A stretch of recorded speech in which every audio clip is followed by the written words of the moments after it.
Bonjour, vous connaissez l'histoire écrite dans le livre de la Genèse. L'être le plus rusé que tous les animaux terrestres, avait non seulement l'objectif de détruire Adam et Ève, mais, et surtout, il voulait s'accaparer du nom dont ils étaient les gardiens.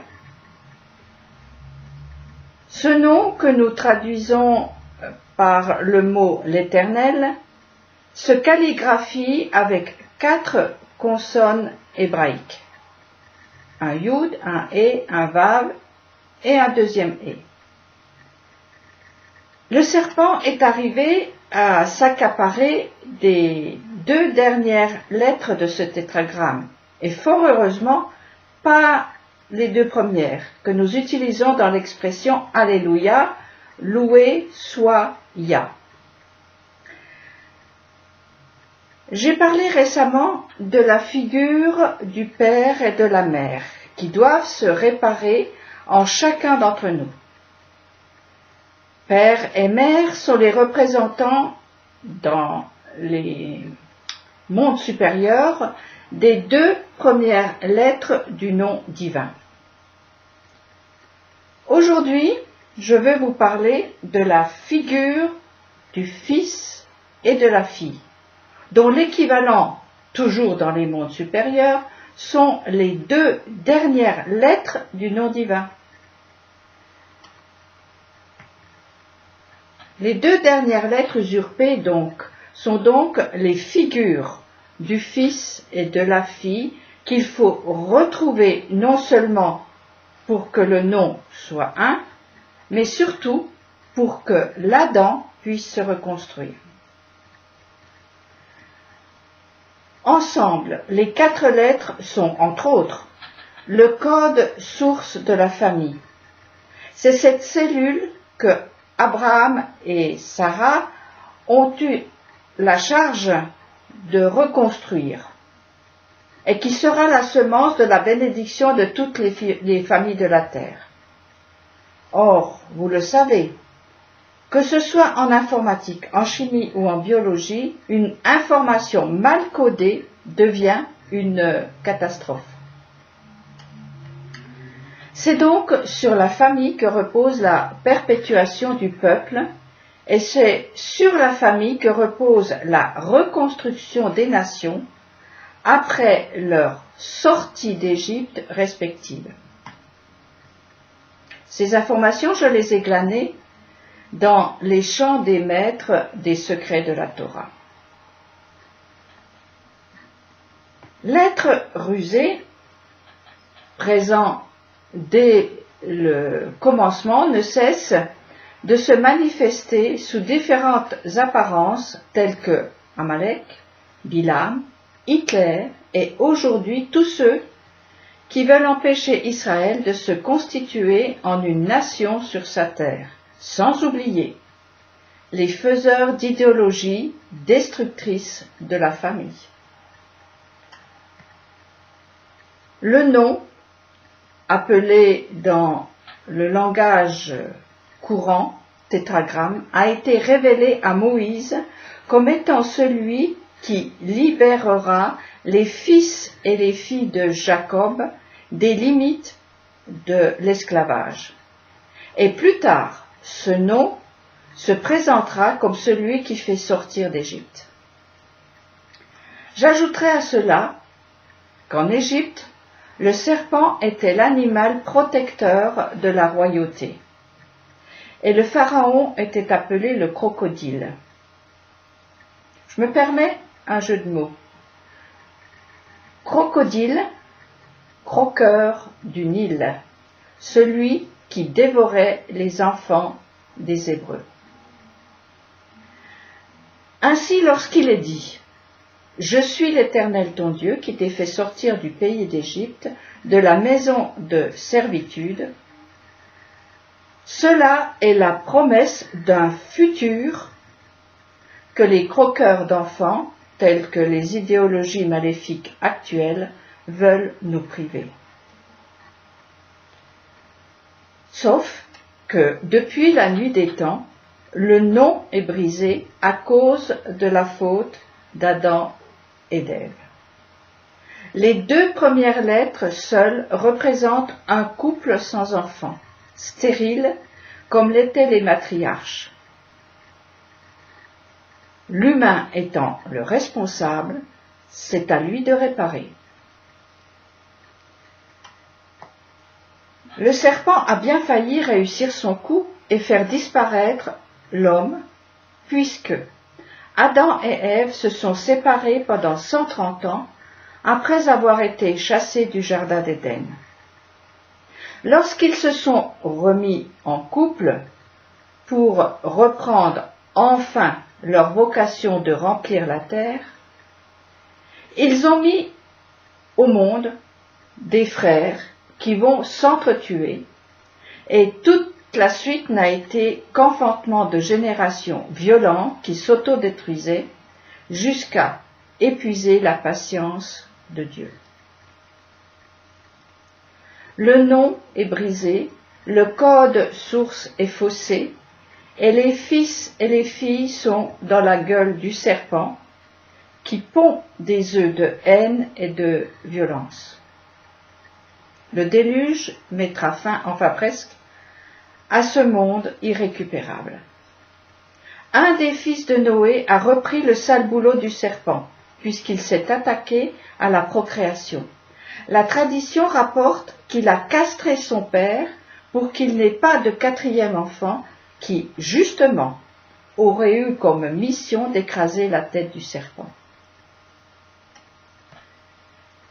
Donc voilà, il aura fallu attendre Abraham et Sarai, ce couple libéré de sa stérilité, pour arracher un descendant, héritier de la bénédiction, dont la teneur est d'être fécond, d'avoir des fils et des filles.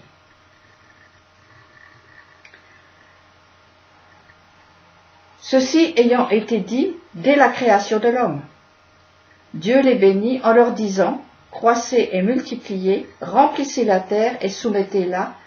Au psalmiste, il est dit « Ta femme sera comme une vigne féconde dans l'intérieur de ta maison, tes fils comme des clans autour de ta table. » Voilà comment est béni l'homme qui craint l'Éternel.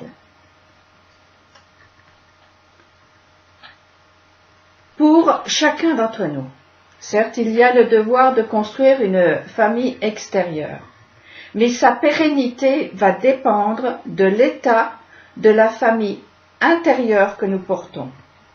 Les figures du père, de la mère, du fils et de la fille, y sont-elles vivantes et libres? Fils et fille ne signifie pas un retour à l'enfance ou une fuite dans une prise en charge destructrice. Bien au contraire, la figure du fils ou de la fille en nous est celle du bâtisseur, celle de celui qui déchire la poche des eaux et prend pied sur la terre ferme, comme le rameau de vigne que Noé avait pris soin de garder, comme il a gardé un couple de chaque espèce animale, afin que la vie féconde puisse reprendre. Que fait le serpent dans ce processus de vie qui se renouvelle?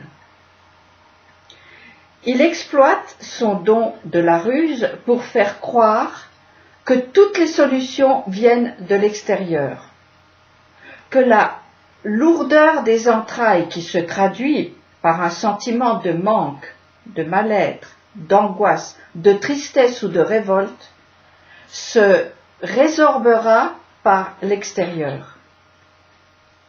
Et les fausses bonnes solutions sont infinies. Amalek en a une pleine besace.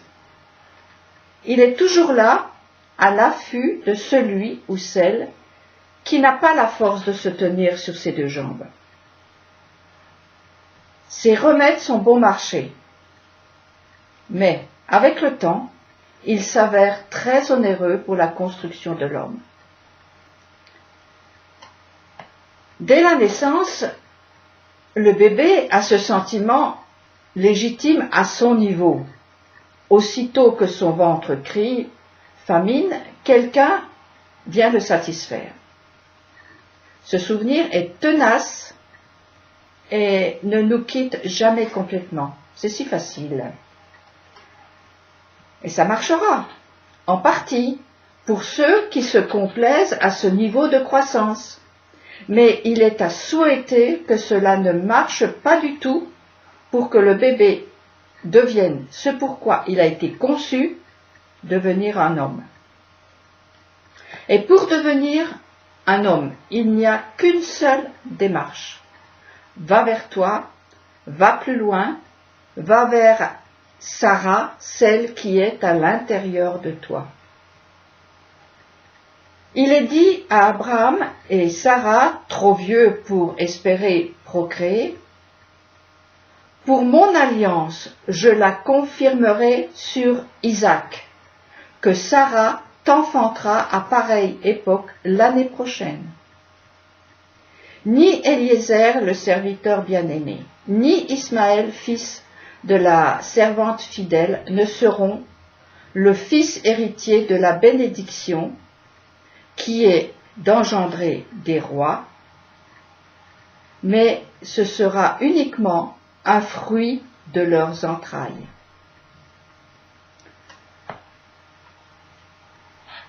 Toutes les situations difficiles sont comme des ventres dans lesquels les fils et les filles se débattent. Les obstacles sont des matrices où l'enfant se forge. Chacun de nous a cette lourdeur des entrailles qui est le signe que le moment est venu d'accoucher en tant que fils ou fille. C'est le cri des entrailles qui ouvre les matrices, soulève la pierre tombale et permet la naissance de l'homme avec un grand H. Ils crièrent vers l'Éternel dans leur détresse, il les sauva de leurs angoisses, rapporte le psalmiste. Au temps de l'accouchement du fils et de la fille que nous sommes, ce sera un jour unique, Dieu seul le connaît, où il ne fera ni jour ni nuit, et c'est au moment du soir que paraîtra la lumière. En ce jour, des eaux vives s'épancheront de Jérusalem, la moitié vers la mer orientale, l'autre moitié vers la mer occidentale. Il en sera ainsi été comme hiver. L'Éternel sera roi sur toute la terre en ce jour. L'Éternel sera un et unique sera son nom. C'est notre cri. C'est le cri de Myriam qui se révolte contre la décision de ses parents de ne plus avoir d'enfants. C'est l'expérience unique d'une vie sortie de la gueule du crocodile, roi d'Égypte. En ce jour, le nom est un. Bon courage, bonne méditation et à bientôt.